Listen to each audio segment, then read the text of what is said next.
하나님의 말씀 보겠습니다. 사무엘하 19장입니다. 사무엘하 19장 31절에서 39절까지 말씀입니다. 구약성경 496페이지, 497페이지 되겠습니다.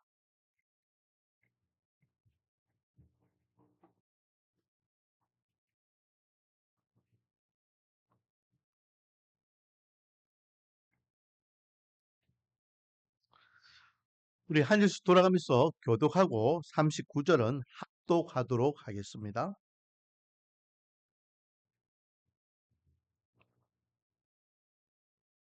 31절부터 제가 읽겠습니다. 길라 사람 바르실레가 왕이 요단을 건너가게 하려고 로굴림에서 내려와 함께 요단에 이르니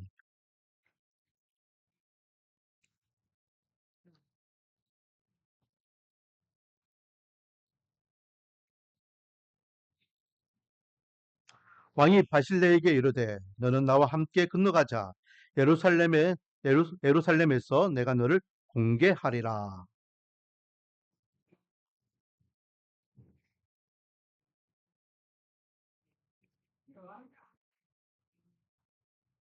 내 나이가 이제 80세라 어떻게 좋고 흉한 것을 분간할 수 있사오며 음식의 맛을 알 수 있사오리까. 이 종이 어떻게 다시 노래하는 남자와 여자의 소리를 알아들 수 있사오리까. 어찌하여 종이 내 주 왕께 아직도 누를 끼치리까.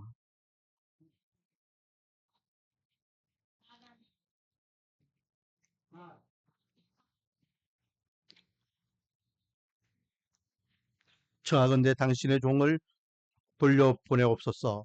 내가 내 고향 부모의 묘 곁에서 죽으려 하나이다. 그러나 왕의 종 김함이 여기 있사오니 청하건대 그가 내 주 왕과 함께 건너가게 하시옵고 왕의 처분대로 그에게 베푸소서 하니라.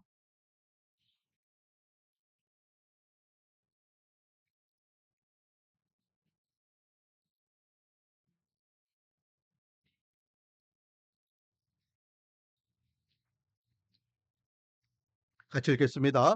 백성이 다 요단을 건너매 왕도 건너갔어 왕이 바실레에서 입을 맞추고 그에게 복을 비니 그가 자기 곳으로 돌아가니라.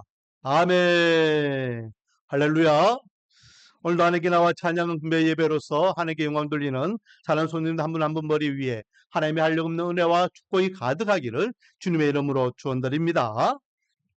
자, 오늘은 다윗이 바르실레를 만나서 대화하는 장면입니다.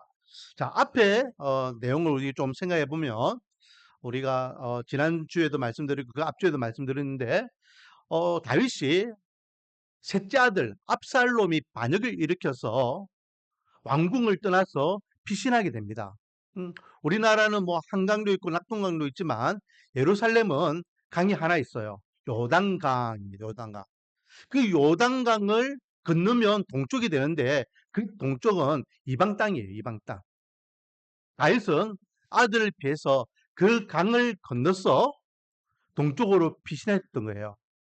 자, 그리고 요압 장군과 함께 다윗의 군대가 아들과 함께하고 있는 이스라엘 군대와 전쟁을 했는데 이겼습니까? 졌습니까? 이기게 되죠. 그래서 자기 아들 압살롬은 죽음을 당하고 이스라엘은 뿔뿔이 흩어지고 그랬어요. 그러니 이제 반역했던 압살롬도 죽고 이스라엘 군대가 패했으니까 다윗은 다시 왕위를 이어서 예루살렘으로 돌아오면 되겠죠. 이제 돌아오는 겁니다. 돌아오는 데에 요단강을 건너려고 딱 이제 채비라고 하려고 하는 데에 이제 다윗을 배웅 나오는 사람도 있죠. 왕이 떠날 때는요, 뒷모습을 향해서 욕하고 또 그 기회를 타가지고 이렇게 자기가 뭐 한 끗 잡으려고 하고 별의별 사람이 다 있지만 왕이 돌아오려고 하니 또 상황이 완전히 달라지잖아요. 그래서 왕한테 잘 보이기 위해서 왕을 마주 나오는 이들이 있었다라는 거죠. 왕을 마주 나오는 이들 가운데에는 시므이와 시바라는 인물이 있었습니다. 이 둘이는 조금 전에 이야기했던 왕이 도망갈 때 뒤에서 욕하고 저주했던 인간이고, 그리고 자기가 어쩌면 이번에 한 건을 좀 잡아야 되겠다 생각해서 모함하고 또 장기를 부렸던 인간들, 그들이에요. 그리고 또 한 사람 있죠. 무비보세라는 사람이 또 왕께 나옵니다. 무비보세는 누구냐면은 그 앞에 왕이 사울 왕인데 사울 왕의 손자예요. 근데 사울 왕이 죽을 때에 이 무비보셋이 5살밖에 안 됐는데 유모가 이 아이를 업고 가다가 떨어뜨리는 바람에 두 다리가 줄눈발이가 되는 그런 평생 불구로 살았던 인물이에요. 하지만 다윗이 그를 왕자처럼 왕의 상에서 극진하게 대접했던 인물이죠.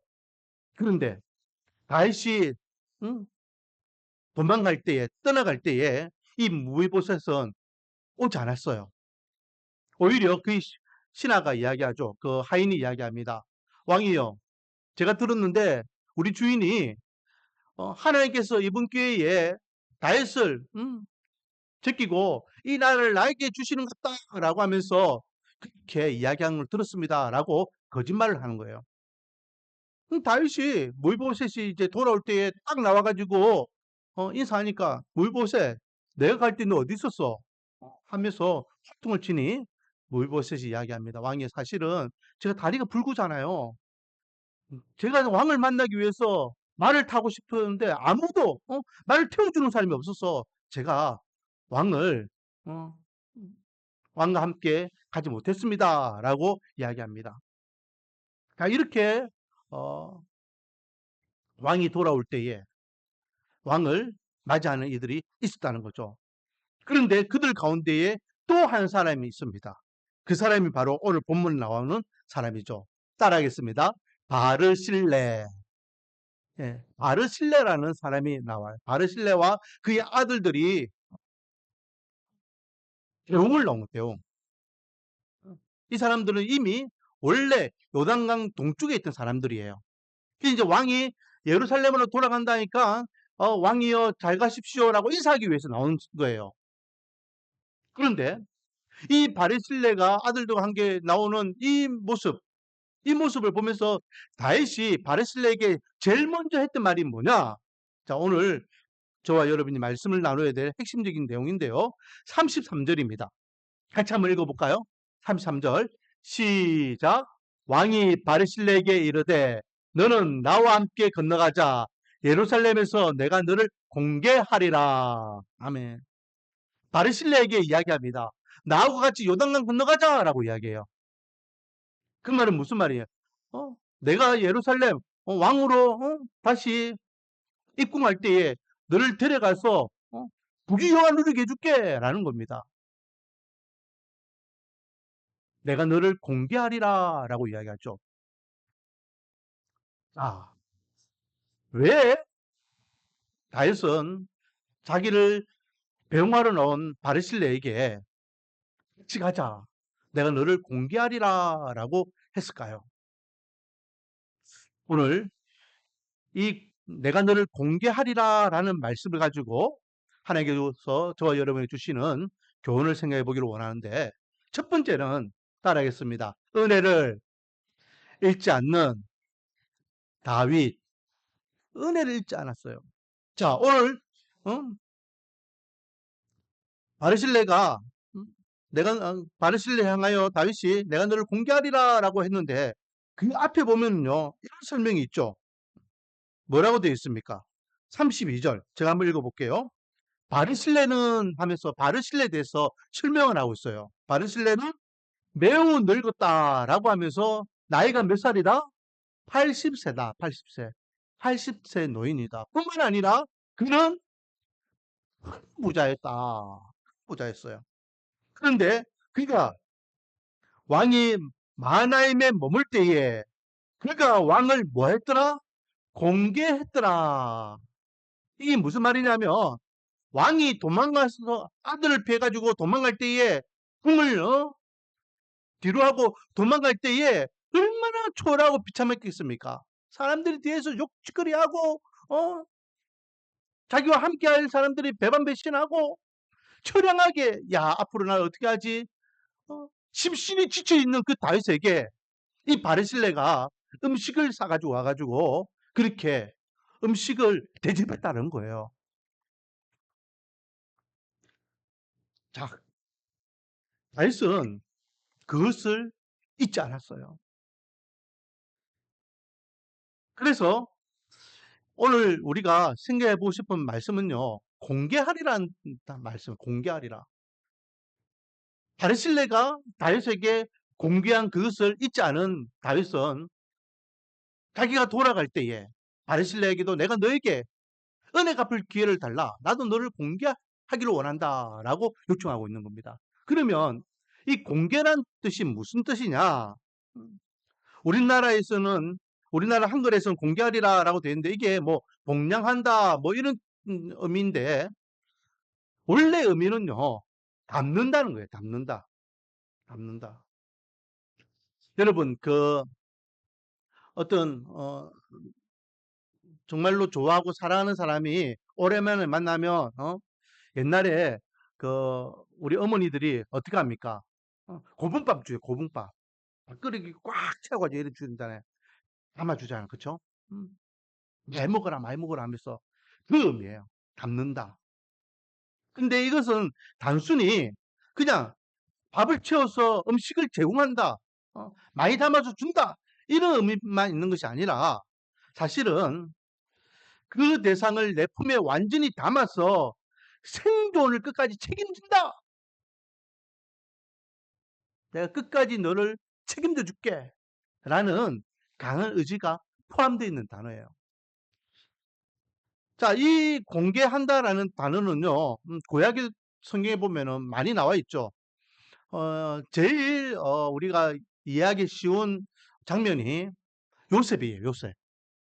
요셉이 자기가, 애굽의 노예로 끌려가서 하나님의 은혜 가운데 국무총리가 되잖아요. 그렇죠? 그리고 난 다음에 그 중동에 어떤 일이 일어납니까? 7년 동안 대풍년이 있고 난 다음 7년 동안 대흉년이 있었어요. 흉년이 올 때는 몰랐습니다. 뭐 풍년 오니까. 그런데 흉년이 오기 시작하니까 모든 것들이 다 떨어지기 시작하고 생명의 위협을 느끼기 시작해요. 이때에 요셉의 아버지였던 야곱이 소식을 들어요. 저 애굽 땅에는 양식이 풍족하다더라. 그래서 아들들을 보내죠. 10명의 아들들을 보냅니다. 아들들아, 우리가 여기서 굶어 죽느니 너희들이 저기 애굽 땅에 양식이 풍족하다니 가서 양식을 좀 사와라 라고 보내요. 그렇게 해서 아들들을 보내어가지고 어떻게 하다 보니까 그 국무총리가 요셉인 것을 알게 되고 그 요셉이 자기들의 동생인 것을 알게 되고 자기들의 동생이 살아있다는 이야기를 아버지에게 이야기하고 야곱과 그의 가족들 70여 명이 이제 애굽으로 내려가서 그렇게 살게 됩니다. 이 장면을 이야기하면서 성경에서는 공개한다라고 말씀하고 있어요. 창세기 42장, 45장 11절 말씀. 내가 거기서 아버지를 공개하리라. 그 아버지를 책임져 주겠다라는 거예요. 아버지를 책임져 주겠다. 아버지와 아버지의 가족들 내가 이제 책임져 줄 테니까 이제 걱정하지 마소서. 안심하세요. 라는 의미예요. 또,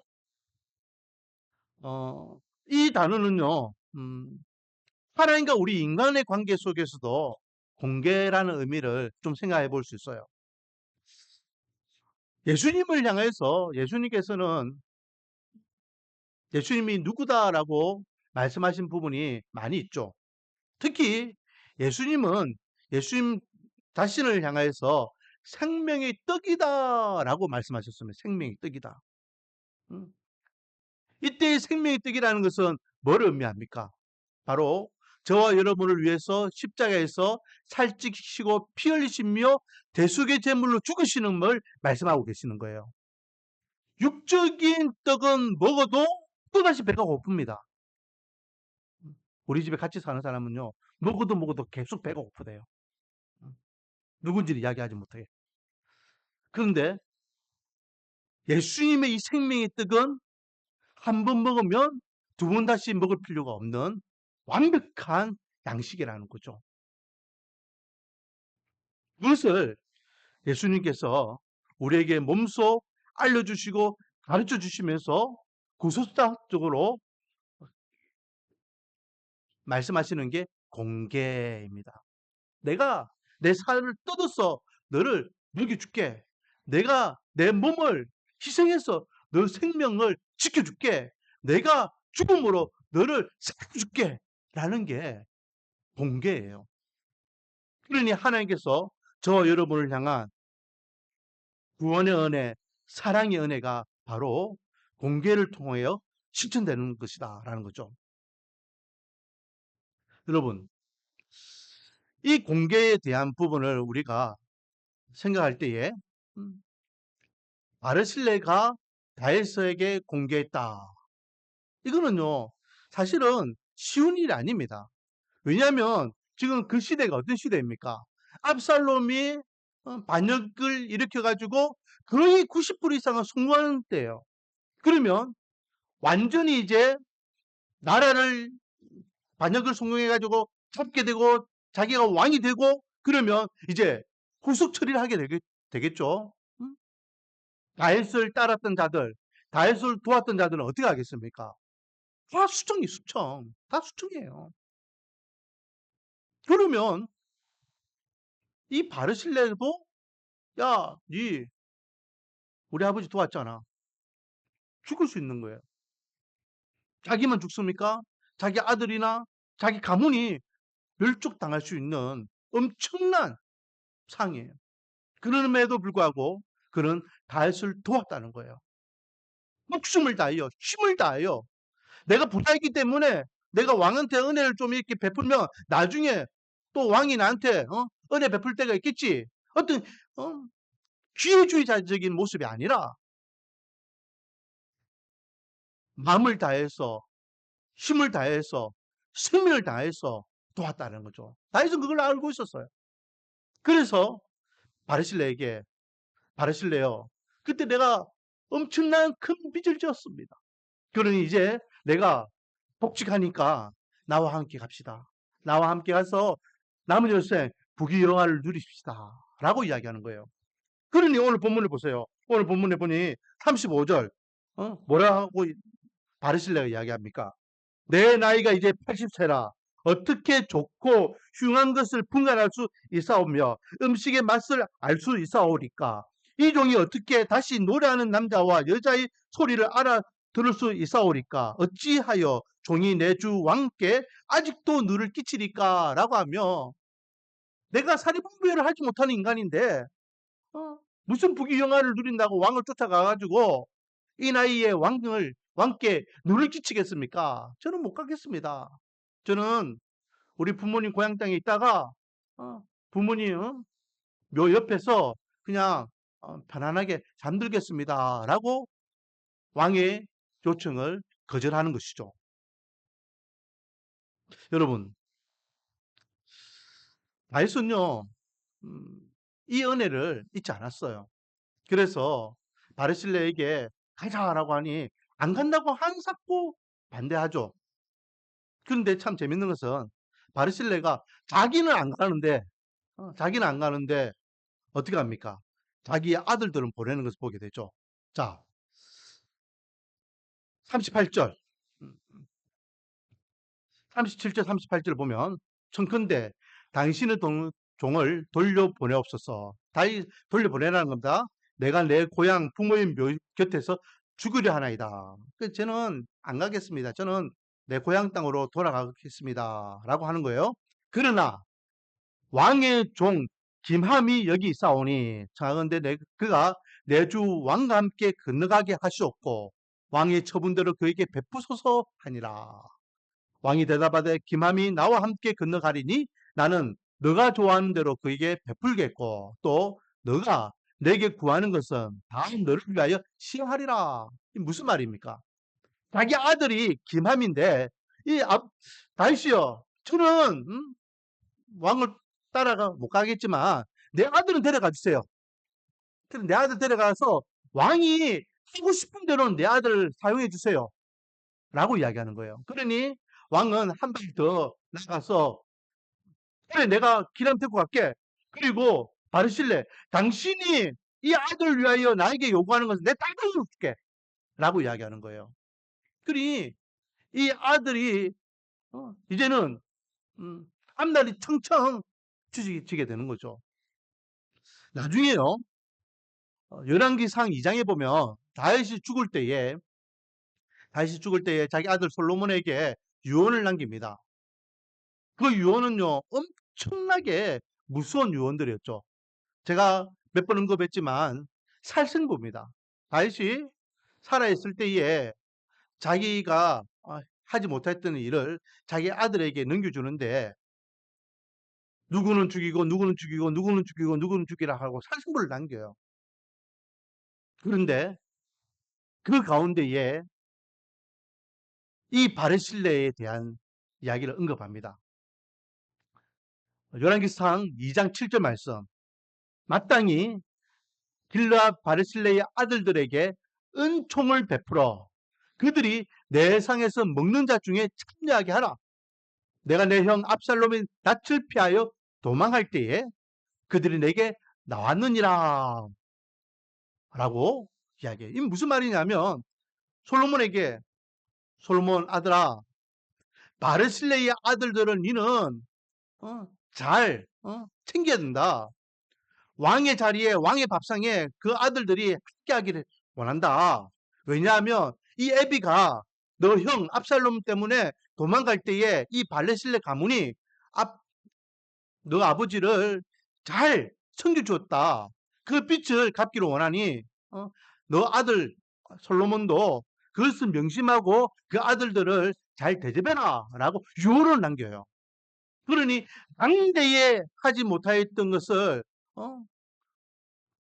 그 아들 대에 계속해서 섬기고 아껴주고 계속해서 공개할 것을 이야기하는 거예요. 얼마나 귀한 일입니까? 배은 만들기라는 말이 있잖아요. 은혜를 받고도 그것을 갚지 못하는 어리석은 자들이 이 세상에 얼마나 많은지 모릅니다. 그러나 우리 말씀과 은혜교회 성도들은 은혜 갚을 줄 아는 사람들이 되었으면 좋겠습니다. 은혜 갚을 줄 아는 사람. 우리가 한평생 살면서 나에게 은혜를 베풀어 줬던 사람이 누구인지 그들을 한번 생각하며 그들에게 진심 어린 감사를 표할 수 있는 저와 여러분 되기를 소망합니다. 우리나라도요, 은혜 갚아야 될 사람들이 너무 많죠.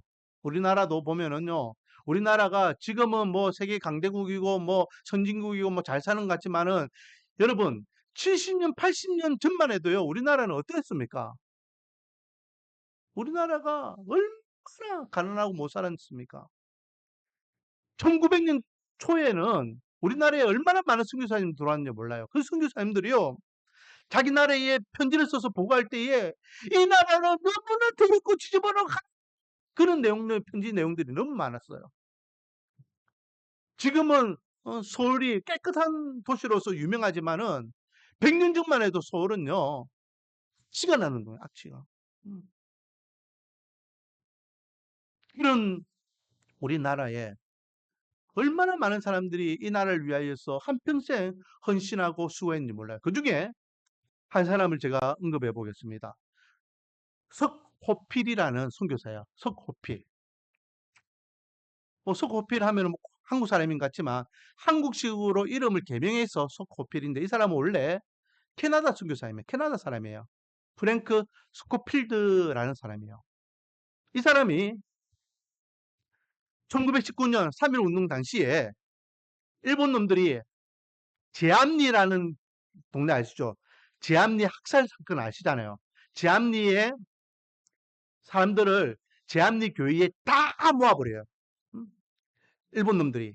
그리고 밖에서 문을 걸어 잠그고 그냥 불을 질러서 다 태워 죽이는 엄청난 일이 있었습니다. 이것을 이 스코필드 선교사님이 사진을 다 찍어요. 그리고 이 엄청난 일을 전 세계에 폭로하게 됩니다. 그로 인해서 이 사람은 결국 추방당하게 되죠.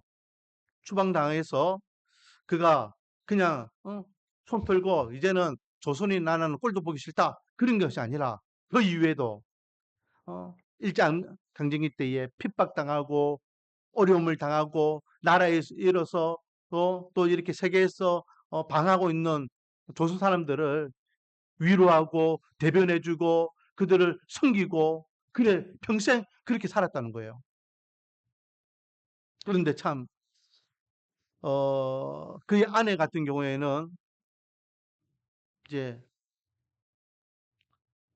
빨리 사별하게 되고 자기 자신도 파키슨 병으로 거동하지 못하고 평생 선교사님으로 활동하고 구제사업가로 활동했으니까 뭐 재물 재산에 뭐가 있겠습니까? 그렇게 비참하게 남의 인생을 살아야 되는데 우리 한국 정부가요 이분에 대한 은혜를 잊지 않은 거예요. 이분이 우리 한국을 위해서 일제강점기 때에 그렇게 행했던 것을 알고 1958년 건국 10주년을 맞이해서 정식으로 한국에 초대합니다. 그리고 한국에 정착할 수 있도록 집을 마련해주고 그리고 생활비와 어르신들을 제공해줘서 평생 이분이 돌아가실 때까지 그렇게 공개했다라는 이야기가 있어요. 지금도 우리나라가 지금까지 은혜를 갚아야 되는 나라들도 있고 그런 분도 많잖아요. 그렇죠? 그 에티오피아에 그리고 또 필리핀 이런 나라에서 6.25 당시에 우리나라에 파견 와가지고 그렇게 전쟁을 치르고 지금은 고국 땅에서 힘들게 살아가는 분들이 많이 있는데 한국 정부가 그들을 이제는 섬기기 위해서 여러 가지 구제 사업을 하고 있다라는 이야기를 들어봅니다. 여러분, 은혜를 우리는 가볍게 여기면 안 돼요. 누군가는 정말로 힘을 다하여 시간을 들이고 물질을 들이고 정성을 다해서 도와주기 때문에 그 은혜를 우리는 가볍게 여기면 절대 안 된다는 겁니다. 그러므로 우리도 그동안 은혜를 받은 게 있다면 나에게 은혜를 베풀어 준 이들을 돌아보면서 또다시 감사를 표현할 수 있고 또 은혜를 나눌 수 있기를 소망합니다. 그런데 이 공개라는 의미를 또 하나님과의 관계 속에서도 한번 생각해 보기를 원합니다. 하나님께서도요, 우리 인간을 향하여서 공개를 행하시는데 따라하겠습니다. 하나님은 공짜를 좋아하지 않으신다. 하나님은요, 공짜를 원하시는 분이 아니에요. 왜 그럴까요? 이미 이 세상의 모든 것들이 다 하나님 것인데 이 세상의 모든 것들을 하나님이 창조하셨고 역사를 주관하고 계신 하나님이세요. 우리는 때로 하나님을 좀 거짓 취급할 때가 있어요. 그래서 내가 뭐 하나님께 뭘 드렸고 하나님 앞에 헌신을 하였고 하나님을 위해서 내가 뭘 했고 자꾸만 내가 하나님 앞에 뭘 행위를 이야기하는데 하나님께서는 우리가 아무것도 안 해도 하나님께서 하나님의 그 자체가 영광이십니다. 그런데도 하나님께서는요 우리가 하나님을 향하여서 드린 모든 것들을 다 기억하고 계시는 분임을 우리는 기억해야 됩니다. 하나님께서는 충성된 자에게 은혜를 베푸시는데 하나님을 위하여 하나님 나라를 위하여 눈물과 땀과 시간과 물질을 드리는 이에게 보상을 해주십니다. 그것은 그냥 내가 은혜를 받았으니까 은혜를 갚아줄게 라는 의미가 아니라 나에게 충성한 자는 내가 끝까지 책임져 준다라는 의미예요. 네가 나를 위하여 아낌없이 생명을 바쳤구나. 네가 나를 위하여 재능을 드렸구나. 네가 나를 위하여 지혜를 드렸구나. 네가 나를 위하여 아낌없이 너의 모든 것을 드렸구나. 내가 너 마음을 기쁘게 받노라. 너의 그 충성스러운 마음을 내가 받고 그게 보답해 주겠다라고 말씀하시는 게 하나님의 은혜예요. 그래서 거기에 대한 말씀들이 성경에는 많이 기록되어 있죠. 사무엘상 2장 30절 말씀해 보면 나를 존중히 여기는 자를 내가 존중히 여기고 나를 멸시하는 자를 내가 경멸하리라. 네가 나를 존귀하게 여기면 나도 너를 존귀하게 여겨줄게. 하지만 나를 멸시하면 나는 너를 경멸하리라 라는 말씀이에요. 히브리서 11장 6절 말씀. 믿음이 없이는 하나님을 기쁘시게 하지 못하나니 하나님께 나아가는 자는 반드시 그가 계신 것과 또한 그 자기를 찾는 자들에게 상 주시는 이심을 믿어야 할지니, 하나님께 나아가는 자, 하나님이 살아계신 믿는 자에게는 하나님이 반드시 뭘 주신다? 상 주시는 것을 믿어라 라고 말씀하고 있습니다.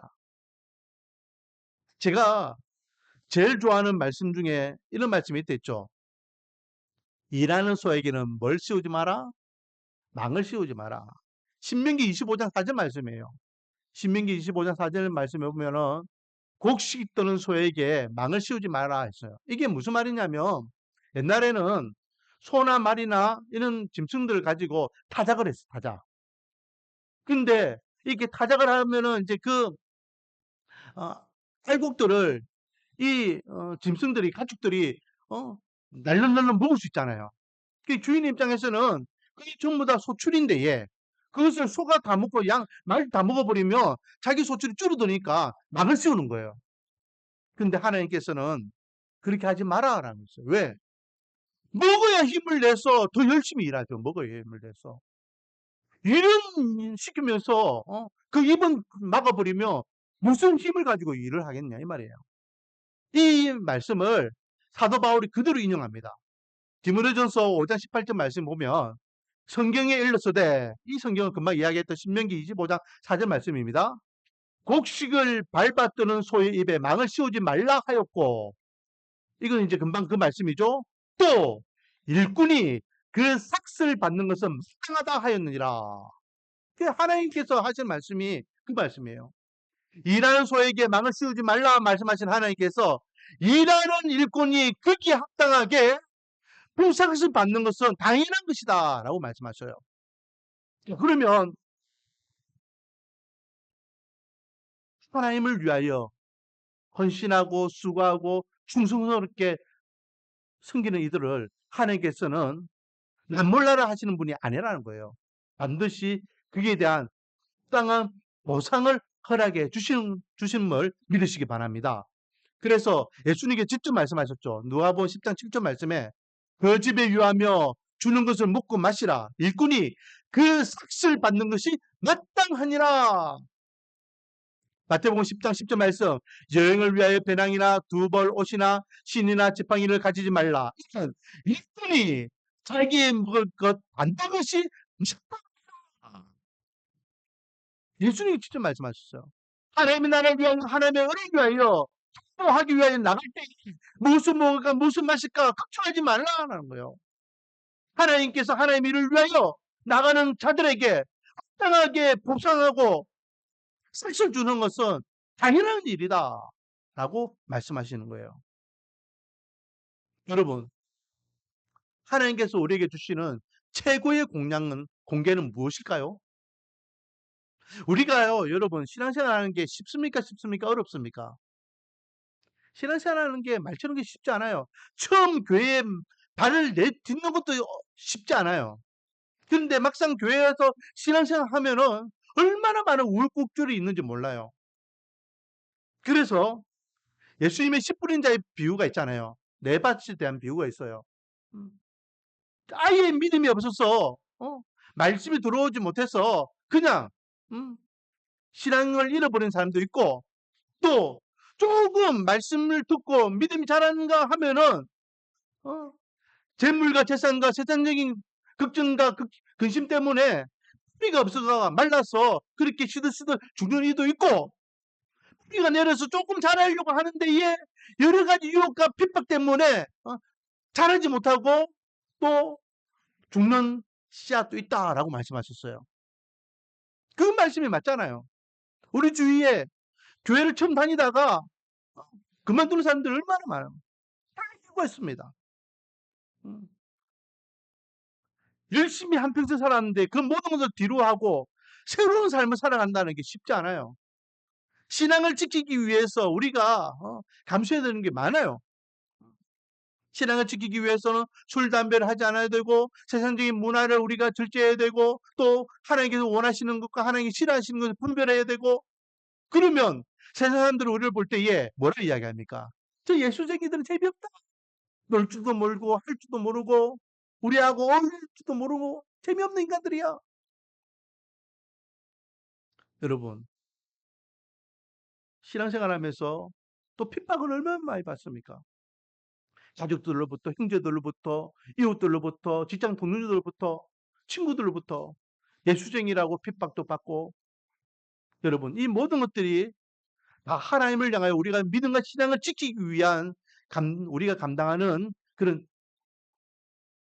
대가들인데 주를 위하여 우리 믿음과 신앙을 위하여 우리가 이렇게 시간을 들이고 삶을 바치고 그렇게 힘들게 우리 믿음을 지켜낼 때에 하나님께서는 이 믿음을 남몰라라 하지 않으신다는 거예요.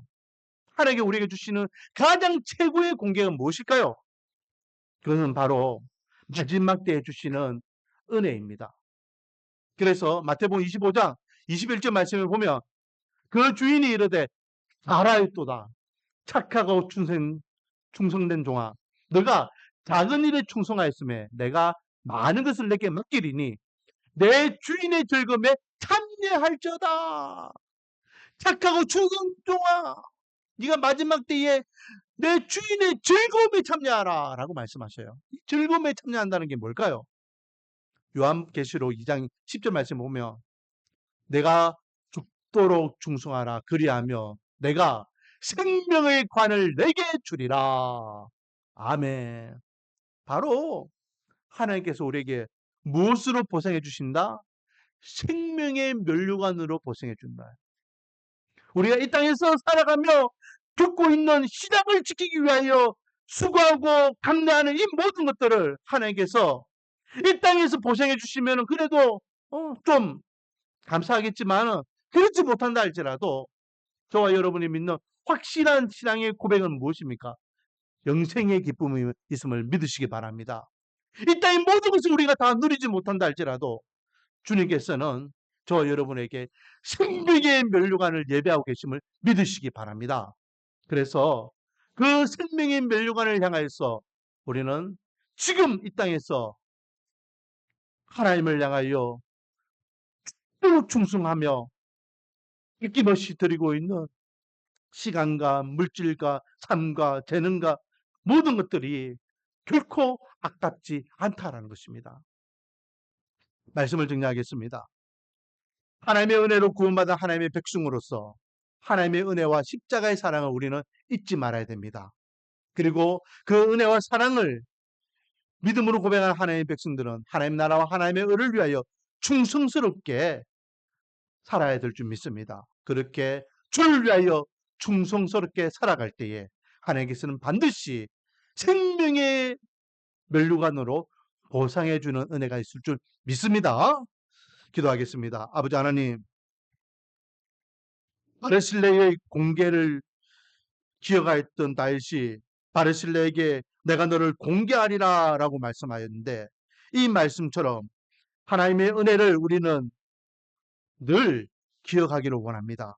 그리고 그 은혜의 힘을 입어서 주를 위하여 충성스러운 믿음의 삶을 살아가기를 원합니다.